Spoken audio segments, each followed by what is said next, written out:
My dear student of class 9 में मैं line and angle से रिलेटेड सम इम्पोर्टेंट क्वेश्चन लेके आया हूँ जो आज मैं सॉल्व कराऊंगा। पहला क्वेश्चन आपके स्क्रीन पे ये है, in a triangle ABC the bisector of angle B and C intersect each other at a point O. तो आपको प्रूव करना है angle BOC 90 plus 1/2 angle A by 2।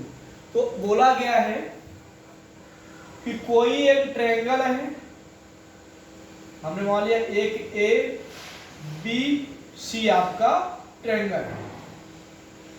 तो ए बी सी आपका जब ट्रायंगल हो गया तो बोला गया है the bisector of angle B and C. मैंने बताया था बाइसेक्टर जो होता है एंगल को दो इक्वल पार्ट में डिवाइड करता है। तो बी और सी का बाइसेक्टर ये हो गया, ए दूसरे को इंटरसेक्ट करता है एट ओ पे इंटरसेक्ट कर रहा है। ठीक बेटा, तो ये बाइसेक्टर है तो ये दो पार्ट में डिवाइड करेगा। ये एंगल और ये एंगल आपको क्या होगा इक्वल, ये एंगल और ये एंगल आपको क्या होगा इक्वल। ठीक है बेटा, तो यहां से ये क्लियर हो गया बाइसेक्टर है तो एंगल OBC इक्वल होगा OBC इक्वल होगा OBA के, OBA के, यानी OBC ये एंगल OOBA ये वाला एंगल, और यहां से OCB इक्वल होगा एंगल OCA के क्योंकि ये दोनों बाइसेक्टर है। ठीक है, जैसा कि हमें पता है एंगल के सभी एंगल का सम कितना होता है 180 होता है ना, 180। ठीक है, हम करेंगे एंगल का सम 180। तो angle A plus angle B plus angle C equal to हो गया 180। ठीक बेटा, अब हम क्या करेंगे, both side dividing by 2, both side, दोनों साइड अब 2 से डिवाइड कर देंगे। तो angle A upon 2, angle B upon 2, angle C upon 2 equal to 180 upon 2, 2 9 जा 90। तो angle A upon 2 plus angle B का हाफ, यानी ये वाला एंगल लिख दो या ये लिख दो। तो B अपान 2 को हम लोग क्या लिखते हैं OBC, क्योंकि दो इक्वल पार्ट होंगे, अगर ये x तो ये भी x। तो B बाई 2 को हम लिख सकते हैं angle OBC plus C by 2 को लिख सकते हैं OCB इक्वल टू आ गया 90। ये होगी इक्वेशन आपकी फर्स्ट। अभी नहीं, यहां से हम वैल्यू निकालेंगे, angle OBC plus angle OCB equal to 90 minus angle A by 2। ये होगी इक्वेशन आपकी फर्स्ट। अब हम देखेंगे, अभी हमने बात किसकी की, इन ट्रायंगल ABC, बड़े बड़े ट्रायंगल बात की। इसके बाद अब का बात करेंगे हम लोग इन ट्रायंगल OBC छोटा वाला ट्रायंगल लिख रहा, इस छोटे वाले ट्रायंगल के सभी एंगल सम कितना होगा 180 होगा। तो क्या होगा, angle BOC plus angle OBC plus angle OCB equal कितना होगा 180।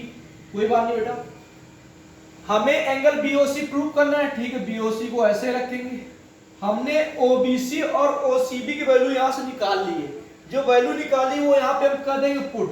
ठीक है, तो 90 minus angle A by 2 equal to कितना हो जाएगा 180। हम क्या करेंगे, इक्वेशन फर्स्ट से जो OBC और OCB की वैल्यू है वो यहां पे हम पुट कर देंगे। जब पुट कर देंगे तो इससे क्या है 90 माइनस A बाई 2, तो एंगल BOC इक्वल टू कितना आएगा 180 माइनस 90 और माइनस प्लस का एंगल A बाई 2। 180 में 90 है, एंगल कितना हो जाएगा 90, तो BOC इक्वल कितना आएगा 90 प्लस एंगल A बाई 2। तो ये आपका जो प्रूविंग थी वेरी सिंपल फॉर्म में मैंने प्रूव करा दी है। ध्यान देखिए, अब नेक्स्ट क्वेश्चन की ओर चलते हैं। नेक्स्ट क्वेश्चन जो आपका दे रखा है उसमें बेटा बोला गया है एंगल A और plus angle B equal to 65 degree. ये हो गई इक्वेशन फर्स्ट। और एंगल B और plus angle C equal to आपको दे रखा है बेटा 140 डिग्री। ये हो गई इक्वेशन सेकंड। तो दो इक्वेशन दे रखी हैं, आपको सारे एंगल्स फाइंड करने, यानी आपको फाइंड करना है एंगल A, आपको फाइंड करना है B और आपको फाइंड करना है एंगल C। यानी तीनों एंगल आपको फाइंड करने। तो कुछ नहीं करेंगे हम लोग, क्या करेंगे, adding the equation first and second, हम इक्वेशन फर्स्ट और सेकेंड को ऐड कर देंगे, ठीक है। तो एलएचएस से ऐड होगा, angle A plus angle B plus angle B plus angle C equal to 65 degree plus 140। Angle A B मिलके हो गया 2 angle B plus angle C equal to, ये ऐड करेंगे आपका आएगा 205 डिग्री, ठीक बेटा। तो इसको लिख सकते हैं angle A plus angle B plus angle C, ये, और यहाँ दो एंगल थे, एक एंगल यहाँ बी आ गया, एक एंगल पर से बी यहाँ लिख दिया, इक्वल टू 205 डिग्री। हमें पता है angle A plus angle B plus angle C, किसी भी ट्रायंगल के सभी एंगल का सम कितना होता है 180 डिग्री, यहां में पुट कर देंगे 180 degree plus angle B equal to 205 degree.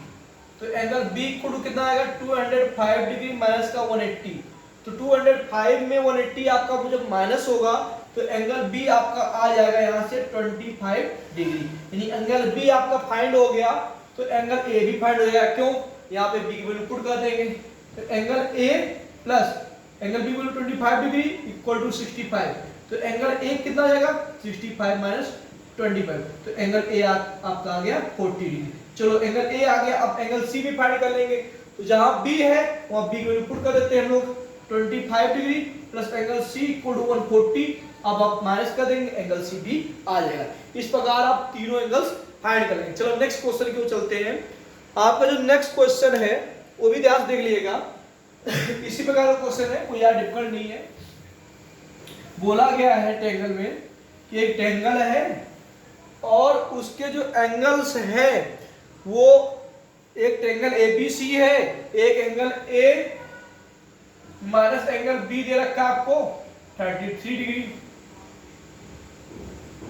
33 degree, और दे रखा है एंगल बी और एक minus angle C 18 degree. Equation first and second, दो एंगल दे रखे, find the angles of the triangle, triangle के सभी एंगल आपको फाइंड करने हैं, वो दिक्कत नहीं बेटा, बिल्कुल सिंपल सा एक तरीका करेंगे हम लोग। क्या करेंगे, ध्यान देखिएगा। इक्वेशन फर्स्ट से एंगल ए को फाइंड कर लेंगे, तो एंगल ए को कितना होगा 33 डिग्री प्लस एंगल बी, यहां से भी एंगल सी को फाइंड कर लेंगे, तो यहां से एंगल सी को कितना होगा, सी को ले जाएंगे, एंगल बी माइनस 18 डिग्री। हम जो टर्म है एक ही एल्जेब्रिक टर्म में रखेंगे, हमें पता है angle A plus angle B plus angle C equal to होता है 180 डिग्री, तो ए की जगह वैल्यू पुट कर देंगे 33 एंगल बी, बी की जगह बी रहने देंगे, सी जगह लिख देंगे एंगल बी माइनस 18 डिग्री। अब यहां पे केवल एक ही एल्जेब्रिक टर्म बचा हुआ है, वो एंगल बी, जिससे हम एंगल बी इजीली फाइंड कर लेंगे। बी बी बी मिलके एंगल 3B हो गया, प्लस 33 और 18 ऐड करेंगे 40, सॉरी माइनस करेंगे, 33 में 18 जाएगा, आपका बचेगा 15 डिग्री इक्वल टू 180। तो 3 angle B equal to 180 minus 15, यहां से आ जाएगा एंगल बी इक्वल टू 180 में 15 आपका जब लेस होगा तो बचेगा 165, तो angle B equal to 165 upon 3, 3 5 जा 15 और बचेगा यहाँ पे 1, 3 5 जा 15, तो एंगल बी आपका आएगा 55 डिग्री। जब एंगल बी आ गया तो एंगल बी की वैल्यू यहाँ रख देंगे, तो क्या आएगा 33 प्लस 55 इक्वल टू 88 डिग्री। फिर एंगल बी की वैल्यू यहाँ रख देंगे तो एंगल सी आ जाएंगे। इस प्रकार आप सारे एंगल्स फाइंड कर लेंगे। नेक्स्ट क्वेश्चन की ओर चलते हैं, ध्यान से देखिएगा। अब नेक्स्ट क्वेश्चन की बात करते हैं। जो आपका नेक्स्ट क्वेश्चन में थ्योरम यूज होनी है, मैं थोड़ा सा थ्योरम आपको बताऊंगा, वो ध्यान देखिएगा।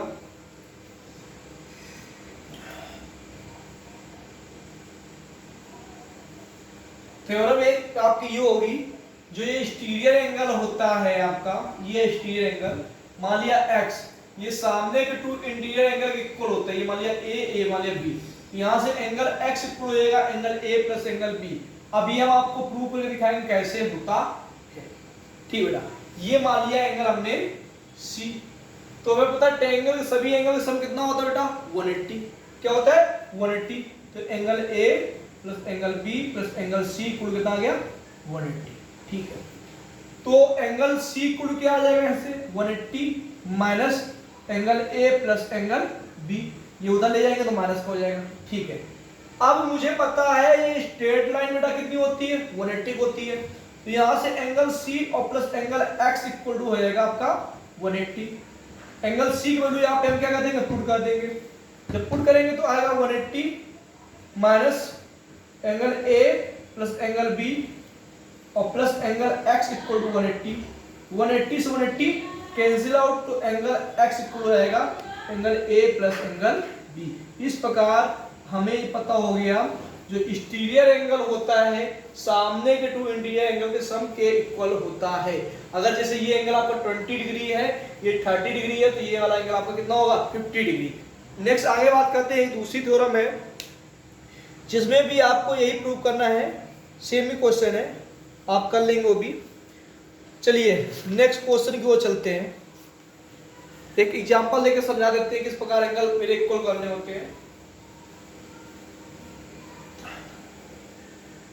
सपोज दैट आपको एक ट्रायंगल दे रखा है इस प्रकार,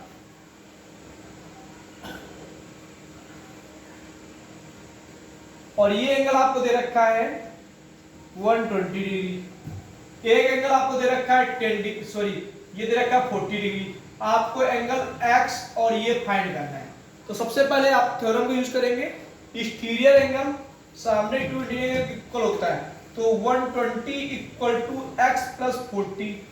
तो यहाँ से x इक्वल कितना होगा 120 माइनस 40, तो x इक्वल कितना आ जाएगा 80 डिग्री। तो इस प्रकार ये एंगल आपका 80 डिग्री आ जाएगा, ये 80 आ गया, ये 40 आ गया, तो ये आपका कितना बचेगा 60। या फिर ये इससे साल का दोस्तों स्ट्रेट लाइन 180 होती है, तो 120 माइनस करते हैं कितना आ जाएगा 60। इस प्रकार आप एंगल्स फाइंड करें। नेक्स्ट आगे बात करते हैं, ध्यान देखिएगा।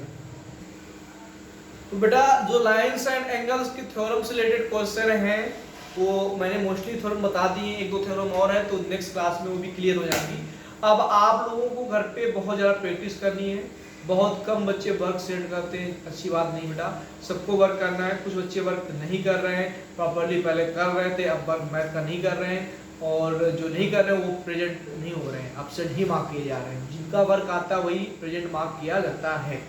तो आपको पढ़ाई को लेकर बहुत सीरियस रहना है, क्योंकि अभी आपके हाफ ईयरली एग्जाम होने वाले हैं और मोस्टली 10 डेज या 12 डेज आफ्टर आपके एग्जाम स्टार्ट हो जाएंगे। अक्टूबर के फर्स्ट वीक से आपके हाफ ईयरली एग्जाम स्टार्ट हो जाएंगे। ठीक बेटा, तो आप लोग बहुत ज़्यादा प्रैक्टिस करिए, और बाकी कोई प्रॉब्लम आती है, कोई क्वेरी आती है, आप मेरे से पूछिए। Thank you class.